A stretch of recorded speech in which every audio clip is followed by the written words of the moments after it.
Toujours en fête, le quartier d'Iconote fête cette année ses 5 ans d'existence, l'occasion de faire le point de situation sur l'écoquartier de Gland, bien sûr, et sur son association avec sa coprésidente Christelle Giraud. Bonjour. Bonjour. Alors un écoquartier, en quelques mots déjà, rappelez-nous qu'est-ce que c'est? Un écoquartier a pour but de réduire l'empreinte écologique des habitants du quartier. Alors ça peut se faire de différentes manières, grâce à une construction optimale, grâce à une efficience énergétique également maximale. À titre d'exemple, le quartier est alimenté par un réseau de chauffage à distance qui est lui-même alimenté par des copeaux de bois de la région.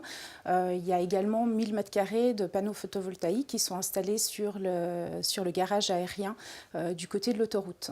Mais un écoquartier se doit aussi d'assurer une mixité sociale et puis intergénérationnelle, ce qui est le cas à Gland, et puis également de mettre à disposition des habitants des espaces communs comme des aires de jeu, des jardins potagers où les gens peuvent se retrouver facilement et tisser des liens. En 2013, le quartier accueille ses premiers habitants. Aujourd'hui, est-ce que les besoins de ces habitants ont changé?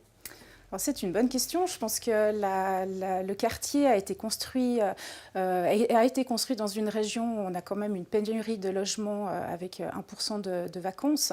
Un quartier tel que celui-ci a probablement fait une sorte d'appel d'air. Donc beaucoup d'habitants sont venus de Lausanne, de Genève. Et puis finalement, beaucoup de gens qui ne se connaissaient pas ou des non-glandois se sont retrouvés dans ce quartier. Alors je ne sais pas si ça a véritablement, les besoins ont changé, je ne sais pas.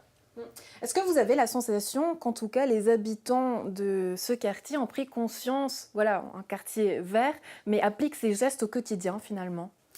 Je pense que ce n'est pas toujours le cas. Je pense que le quartier est composé de personnes qui sont sensibilisées à la question développement durable ou environnemental. Ce n'était peut-être pas le cas en 2013-2014.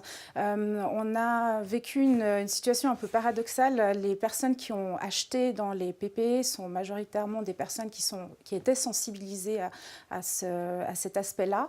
Les régies n'ont peut-être pas tout le temps joué le jeu sur la sensibilisation de leurs futurs locataires. Votre association a donc comme objectif de créer ce côté social, vous nous le disiez tout à l'heure. Est-ce qu'il y aurait aussi du coup forcément un objectif plus écologique à l'avenir pour conscientiser les gens aussi à faire des gestes au quotidien, des gestes faciles? Oui, alors tout à fait. L'association a été fondée en 2015 sous l'impulsion d'une animatrice de quartier qui avait été engagée au tout départ par le constructeur. Son rôle était de fédérer les premiers habitants pour constituer cette association, écrire les statuts de l'association.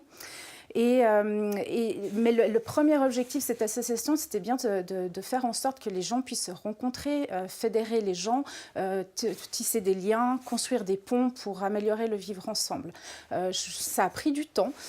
Aujourd'hui, je pense que nos événements attirent énormément de monde et on se devrait, et je pense que c'est le but de l'association pour ces prochaines années, c'est d'augmenter les activités ou les ateliers pour sensibiliser les gens dans le quartier. Ça pourrait être des éco-gestes, par exemple, ou typiquement, la semaine dernière, nous avons organisé notre premier atelier de jardinage urbain sur balcon, écologique, et nous accueillerons le 21 juin également,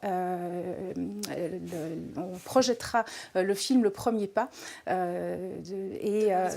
Voilà, exactement, tout à fait, en collaboration avec le Festival du film vert. Ouais, donc plusieurs ateliers qui sont faits justement pour que les gens puissent se rencontrer avec différents objectifs. Iconote, c'est 10% de la population glandoise. Monde à part ou quartier intégré finalement dans la ville de Gland? Alors au tout départ, je pense que c'était un monde à part. Malheureusement, le quartier n'a pas bénéficié d'un processus participatif tel qu'on peut le voir dans le canton de Genève, dans la construction de leur écoquartier. Donc finalement, c'est un quartier qui a été construit sur un champ de coquelicots qui n'a peut-être pas nécessairement plu à la majorité des Glandois. Ceci dit, notre rôle aussi en tant qu'association, c'est de s'ouvrir sur les immeubles et le reste de Gland. Et c'est pour cette raison qu'on collabore volontiers avec d'autres associations glandoises et qu'on invite aussi les Glandois à nos différents événements. Mais est-ce que vous avez la sensation que le quartier finalement est intégré dans le cadre d'une politique urbaine globale ou pas? Pas sûr. pas sûr. C'est le but. On aimerait vraiment pouvoir améliorer ce côté-là et avoir un quartier beaucoup plus intégré dans la commune. Mais c'est en bonne voie. Et l'association est là pour faire vivre ce quartier, vous nous le disiez tout à l'heure. Donc au quotidien, à quoi ça ressemble une journée, ou plutôt la vie au sein du quartier Aïkonotes? Alors la vie, elle a surtout sa place une fois que les enfants rentrent de l'école, et surtout au printemps, en été, les rues s'animent plus particulièrement. Il y a une fontaine, les enfants vont jouer, les enfants sortent leur vélo, les personnes âgées vont se promener, les tables de ping-pong sont utilisées, et puis surtout les jardins potagers sont utilisés, donc il y a pas mal de va-et-vient, et puis c'est toujours l'occasion de papoter en semant, en cultivant. Donc la vie prend surtout sa place une fois que l'école se termine. Et l'occasion de voir tout ça, eh bien, ce vendredi 24 mai, lors de la fête des voisins, qu'est-ce qu'on pourra y faire? Alors, pas mal de choses. C'est l'occasion cette année, en effet, de fêter les 5 ans du quartier. Donc, on a visé assez grand. On a la chance, durant nos événements, de régulièrement accueillir entre 100 et 200 personnes. Pour la fête des voisins, on attend entre 200 et 300 personnes. Il y aura des animations pour les enfants. Il y aura un clown. Il y aura aussi le stand de Dive Bar qui nous fait l'honneur de venir présenter leur bière.